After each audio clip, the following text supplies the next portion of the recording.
Hi, I'm attachment specialist Adam Lane Smith, and today I want to talk to you about what social anxiety looks like. That was a pause because people with social anxiety do a lot of pausing and a lot of looking away.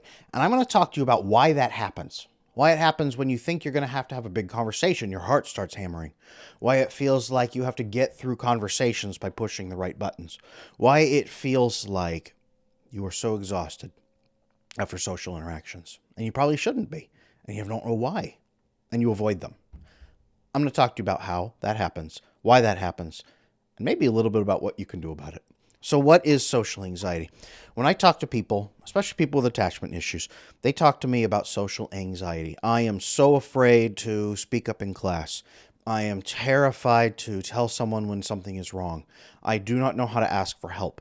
I struggle talking to customers at work.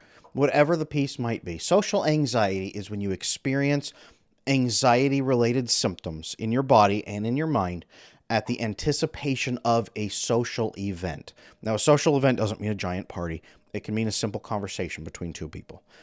Typically, the higher the stakes go and the higher the anticipation of possible pain if you get the event wrong, the higher those anxiety pieces go through your body. Now, the higher pressure and the higher stakes come from being in a close, intimate conversation with someone where you feel like you could get it wrong and it could just erupt, to being in a big social party where everybody is going to see that you're a crazy fool, to being revealed for being an imposter. And that imposter syndrome is really big. And imposter syndrome is a huge part of the social anxiety piece, often. So, social anxiety, let's talk about what those symptoms are. Because there was a research done maybe 15, 20 years ago where they brought people in two different groups, the experiment group and the control group, and they walked them through different pieces. Number one, they either watched a video about a 1 hour video explaining what anxiety symptoms are like in your body, what they're like in your mind, what this is, and how long it will last, and everything to do with experiencing anxiety so that the people would understand what that anxiety experience was. The other group, they watched, I don't know if it was a Disney film or something like that, but just a movie. Just a movie. So it was the same amount of time watching a film, staring at a screen. The only difference was the content of what they were watching. At the end of it, the people experiencing anxiety but who watched the educational video about what to expect with that anxiety actually reported lower anxiety than they had before and lower ongoing, even chronic anxiety. The people who had just watched the film reported exactly the same.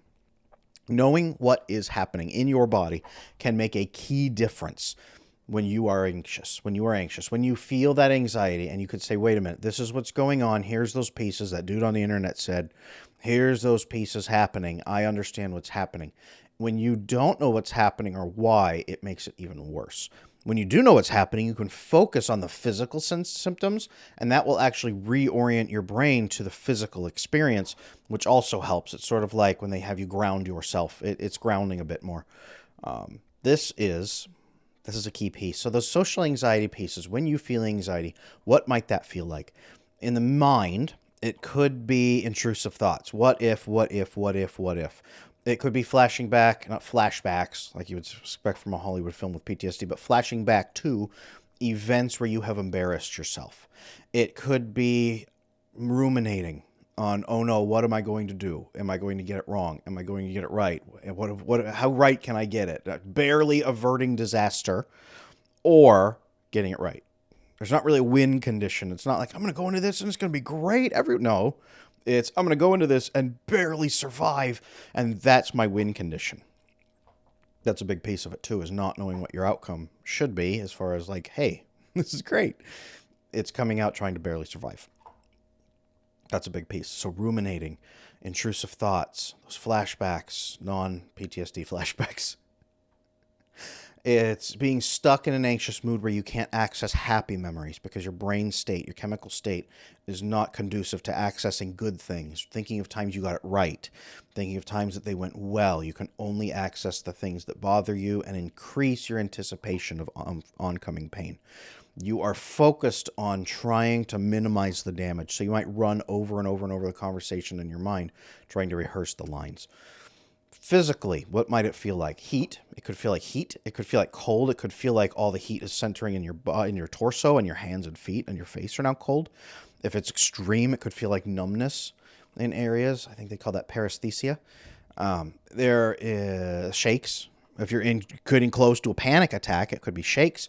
It could be tachycardia, where your heart is beating like crazy and maybe a little out of rhythm and all kinds of things.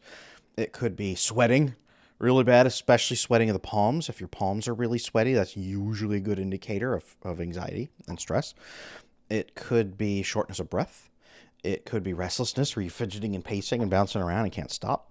All of these are pretty good indicators that you're anxious. Pretty good indicators.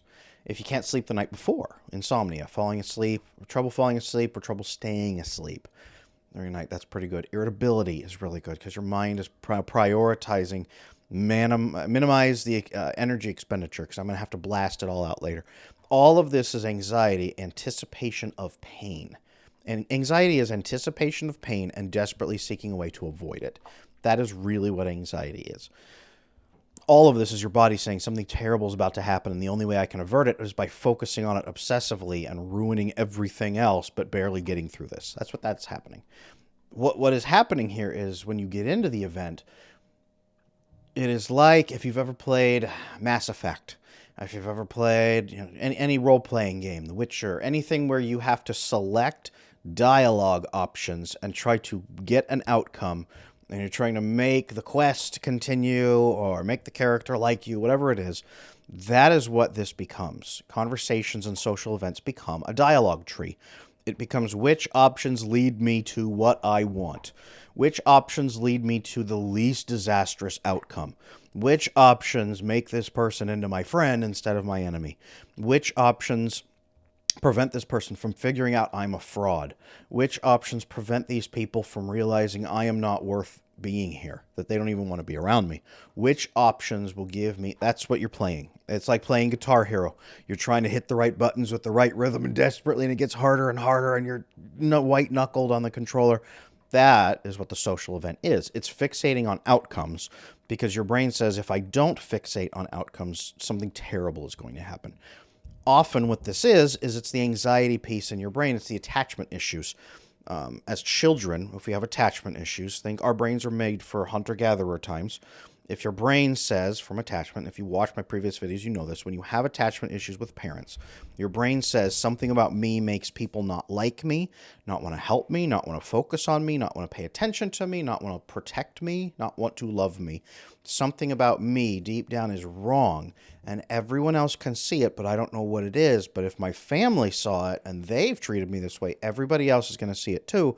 I need to cardboard cutout in front of me, make sure nobody ever sees who I really am on the inside, and do everything perfect so I don't reveal myself.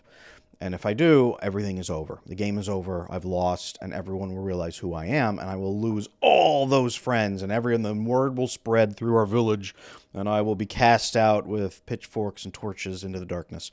That's what your brain is saying. So when you enter these social engagements, your brain is saying, pitchforks, torches, darkness, got it.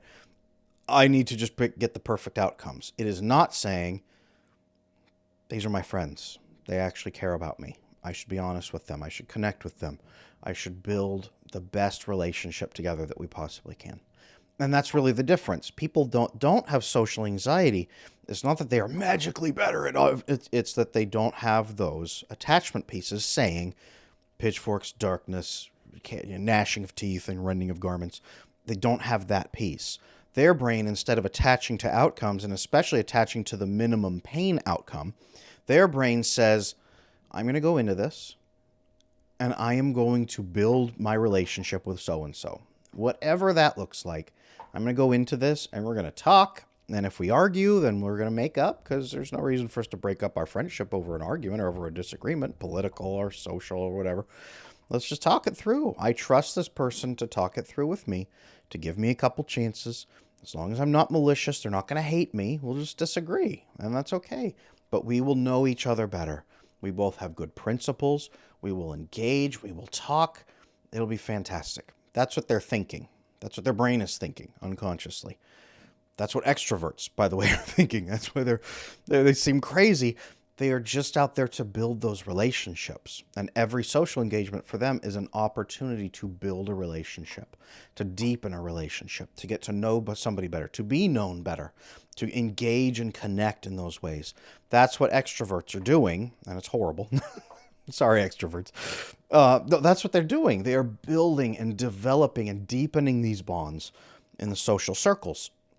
And that's why they adopt introverts, is because they see them not building those bonds, and they try to say, hey, come out and be with me. Let's build you some bonds. They naturally do that.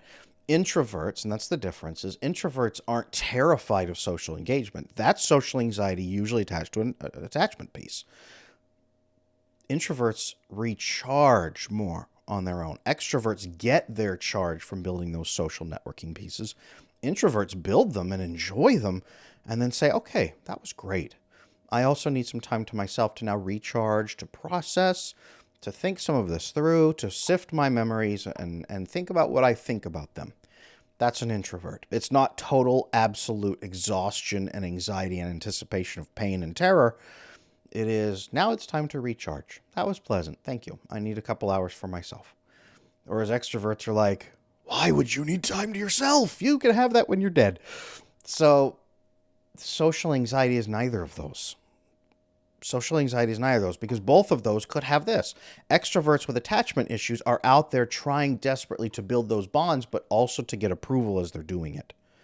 Introverts are, well, I mean, they're not really out there building those bonds. They lock themselves at home in their room, and then they say, how am I going to get a girlfriend when I don't leave my house? Sorry, pain. But that's the difference. Social anxiety often, almost always, comes from the attachment piece. That's why they're experiencing it. So when they get into public, it's, how can I push these buttons? How can I win to barely survive? Then they get home and say, that was horrible. I never want to do that again. And it was supposed to be this lovely engagement to connect with other people.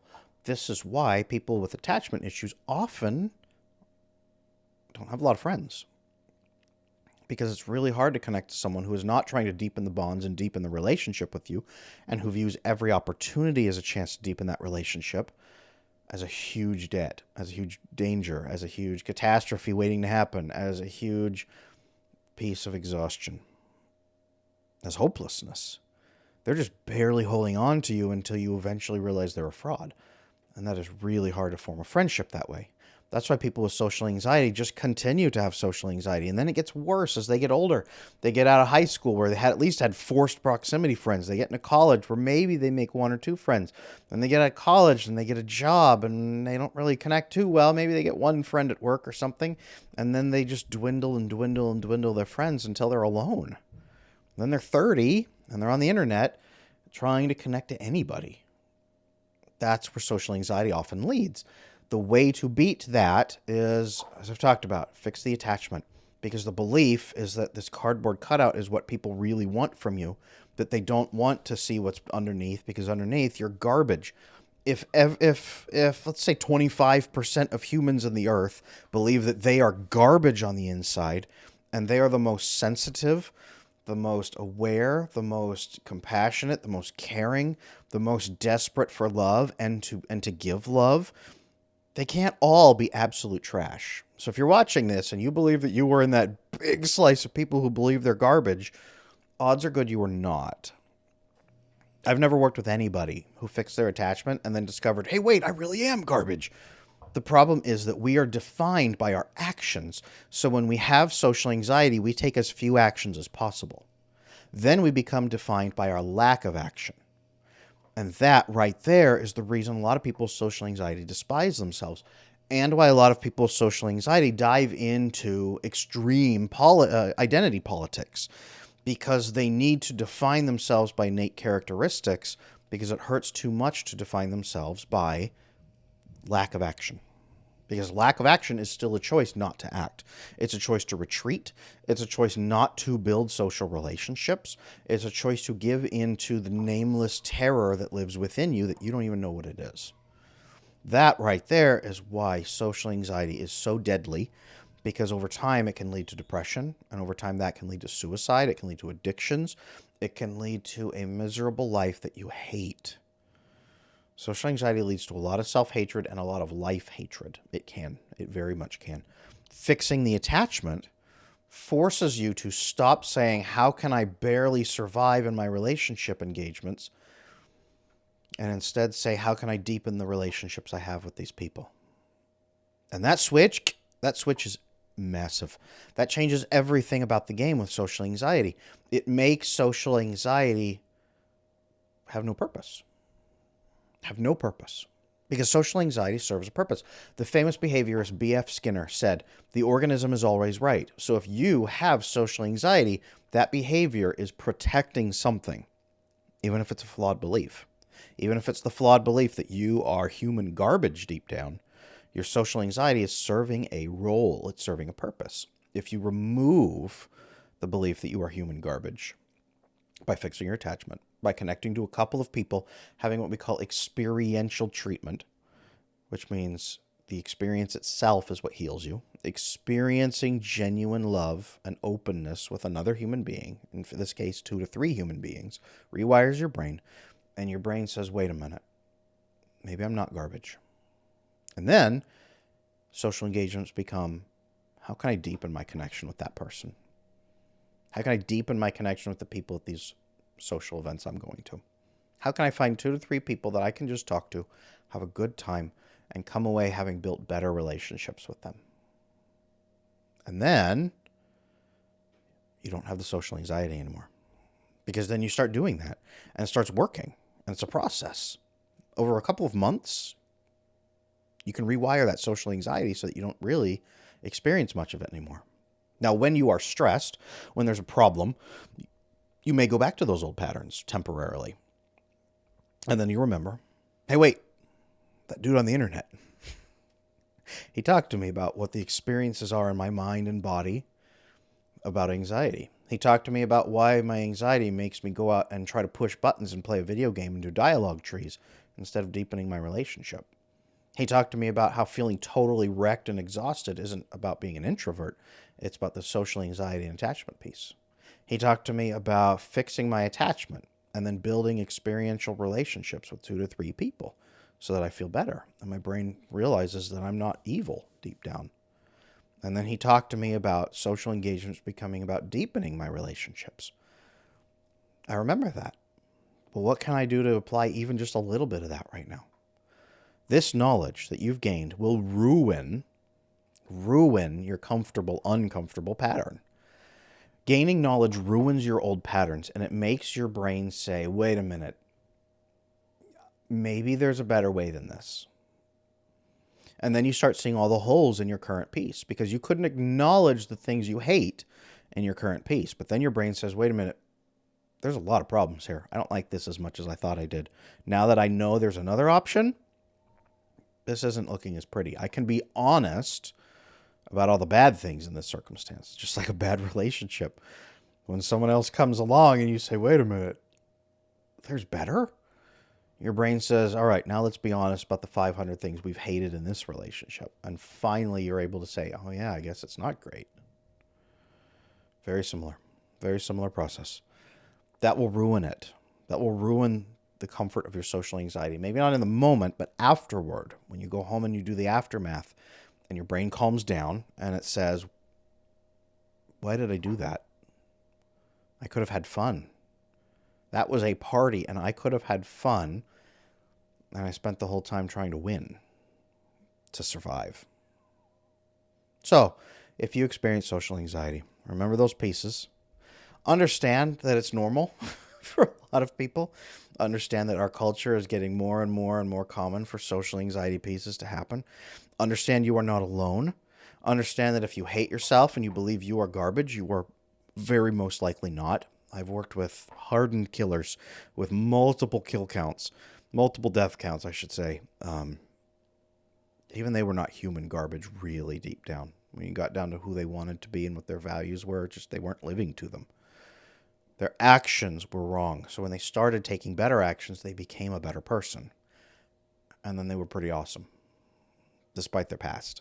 So as long as you've killed less than 10 people, you can probably come back from this. And if you've killed more than 10 people, well, let's talk. And let's see what we can do for you. But In reality, if millions and millions and millions and maybe a billion people feel like garbage deep down, odds are good you're okay. And it's okay to want to connect to other people. So fix your attachment. It's always my message. Thank you for watching. I'm Adam Lane Smith, obviously an attachment specialist. If this was helpful, please like, comment, subscribe, get the channel boosted, share this with someone. If you are an extrovert who has adopted an introvert, please send this video to them. Maybe it'll be helpful if they'll watch it. I don't know. Or go over to their house right now and watch it with them. That'd be great. Thank you very much.